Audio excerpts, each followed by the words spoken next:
Until we can begin to provide real skills to people, we're all dressed up with nowhere to go.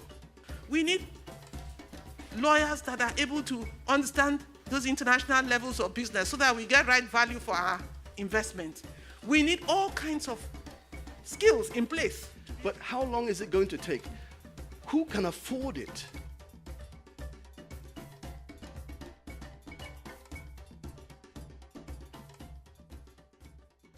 When we talk about a platform, it is simply just that. It's a vehicle for people who would otherwise, or stakeholders who would otherwise not necessarily have the chance to talk to each other, to debate, to discuss, to find solutions in collaboration with each other.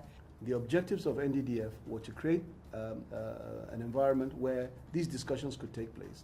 Actionable ideas would come forward, and then PIN Foundation and the other partners would carry these actionable suggestions and proposals and use it to advocate to government. There are 5 new government administrations in the Niger Delta. 5 out of the 9 states have new governments in place. And we wanted to be able to kind of get in on the ground with them as they are beginning to think about priorities for their budgets, thinking about how they're going to fund their different administrations and budgets within those states. We wanted to sort of be in on that early game and tell them and sort of let them know these are some of the concerns, these are some of the areas that your citizens, your local citizens are concerned about.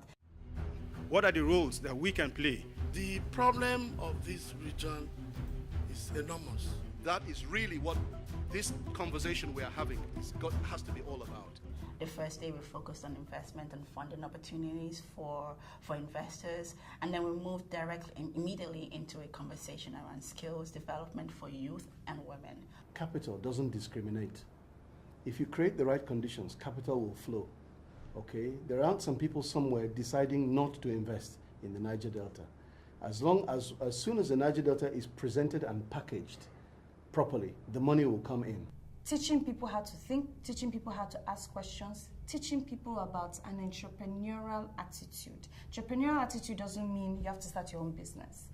It's about being a problem solver, seeing problems and taking the initiative to solve the problems. The bottom line is skills development and entrepreneurship development is the way to go to provide viable options for male and female youth within the Niger Delta and the women of the Niger Delta. That must be done, within the context of providing a very strong support base that also takes into consideration the different resources that will enhance that option.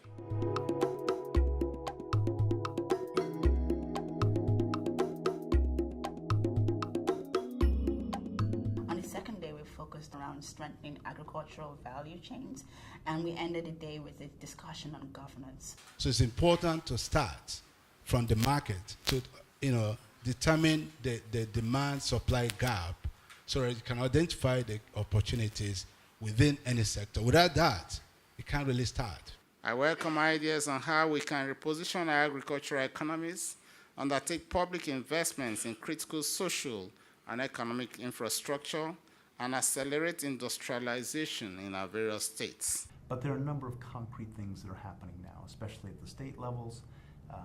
We've seen Abia State and Delta State are passing laws for public-private partnership to make it more transparent and easier for investors to know where they stand, and they're actively going out and promoting their states.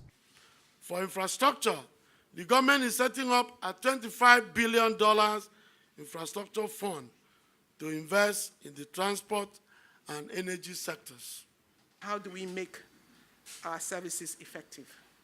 How do we make our services effective? And that's where the whole thing about the models for governance also comes into play. Looking at the scale of the challenge, no single sector or no single agency can do it alone.